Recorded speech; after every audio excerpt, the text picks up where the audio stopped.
மேலப்புத்தூரில் தாவேக தலைவர் விஜயை பார்க்க தொண்டர்கள் திரண்டு வந்த நிலையில் அங்கு இருசக்கர வாகனத்தில் சென்று கொண்டிருந்த இளைஞர் மீது போலீஸ் வாகனம் மோதியதில் அவர் கீழே விழுந்திருக்கிறார். அவரை நலம் விசாரித்திருக்கிறார் தாவேக தலைவர் விஜய் என்ற தகவல் கிடைக்கப்பட்டிருக்கிறது. அண்மை செய்தியாக பார்த்து வருகிறோம். அது தொடர்பான அந்த காட்சிகளையும் பார்த்து வருகிறோம். பைக்கில் இருந்து கீழே விழுந்தவரை உடனடியாக கீழே இறங்கி தாவேக தலைவர் விஜய் நலம் விசாரித்திருக்கிறார். இளைஞருக்கு ஏதும் காயம் ஏற்பட்டுள்ளதா என்று அவர் நலம் விசாரித்திருக்கிறார். தாவேக தலைவர் விஜய் திருச்சி மேலப்புத்தூரில் தாவேக தலைவர் விஜயை பார்க்க தொண்டர்கள் திரண்டு வந்த நிலையில் இருசக்கர வாகனத்தில் சென்று கொண்டிருந்த இளைஞர் மீது போலீஸ் வாகனம் மோதியிருக்கிறது.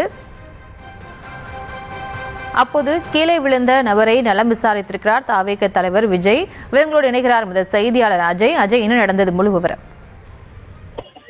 தமிழக வெற்றி கழகத்தின் தலைவர் விஜய் தற்பொழுது திருச்சி வந்தடைந்திருக்கிறார். திருச்சியிலிருந்து தன்னுடைய வேட்புமனுவை திருச்சி கிழக்கு தொகுதியிலே வேட்புமனுக்கள் தாக்கல் செய்திருக்கிறார். சென்னை திருச்சி விமான நிலையத்தில் இருந்து மரக்கடையை நோக்கி, அதாவது மரக்கடையில பகுதியில பிரச்சாரத்தை விஜய் மேற்கொள்ள இருக்கிறார். அதற்கு முன்னதாக வேட்புமனுவை தாக்கல் செய்வதற்காக வாகனத்தில் வந்து கொண்டிருந்த போது சாலை ஓரம் இருக்கக்கூடிய ரசிகர்களுக்கு தன்னுடைய பிரச்சார வாகனத்தின் மீது ஏறி நின்று கையசைப்பாறு வருகை செய்து கொண்டிருந்தார்.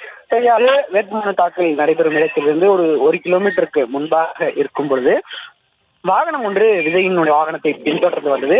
அந்த வாகனத்தை காவல்துறையினுடைய வாகனம் வேகமாக மோதி முன்னாடி இருசக்கர வாகனத்தில் சென்று கொண்டிருந்த ஒரு ஆண் பெண் என இருவருமே சாலையில விழுந்தார்கள். உடனடியாக இதனை பார்த்து கொண்டிருந்த தமிழக வெற்றி கழகத்தின் தலைவர் விஜய் உடனடியாக தன்னுடைய பிரச்சார வாகனத்தில் இருந்து கீழே இறங்கி வந்து அவர்களுக்கு ஆறுதல் தெரிவித்திருக்கிறார்.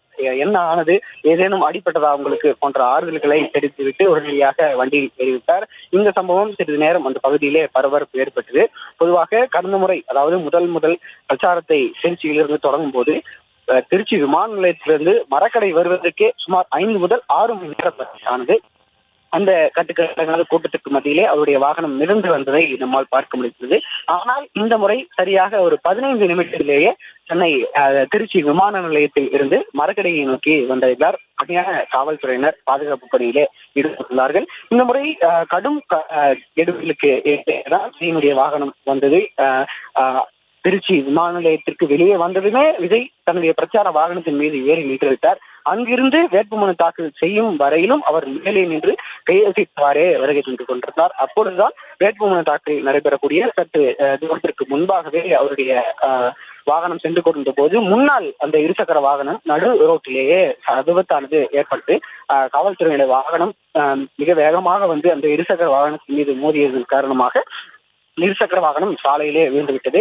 சாலையிலே ஒரு பெண், ஒரு ஆண் பயணித்திருந்தார்கள். அவர்களுக்கு கை கால்களிலே சிறு காயம் ஏற்பட்டு உடனடியாக தன்னுடைய பிரச்சார வாகனத்தில் இருந்து இறங்கி வந்து அவர்களுக்கு ஆறுதல் தெரிவித்துவிட்டு வாகனத்தை பின்தொடர வேண்டாம், பார்த்து மெதுவாக செல்ல வேண்டும் போன்ற அறிவுரைகள் எல்லாம் கூறிவிட்டு முறையாக மீண்டும் விஜய் மேலே சென்று விட்டார். அங்கிருந்து மீண்டும் கையெழுத்திட்டவரை தற்பொழுது திருச்சி கிழக்கு தொகுதியில் தன்னுடைய வேட்புமனுவை தாக்கல் செய்திருக்கிறார். இன்னும் சிறிது நேரத்தில் வெளியில் வந்து மரக்கடை பகுதியிலே அவருடைய தேர்தல் பிரச்சாரத்தை தொடங்குவார் என்று எதிர்பார்க்கப்படுகிறது.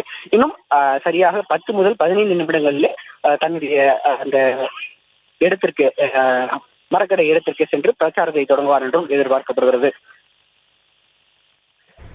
விவரங்களுக்கு நன்றி அஜய்.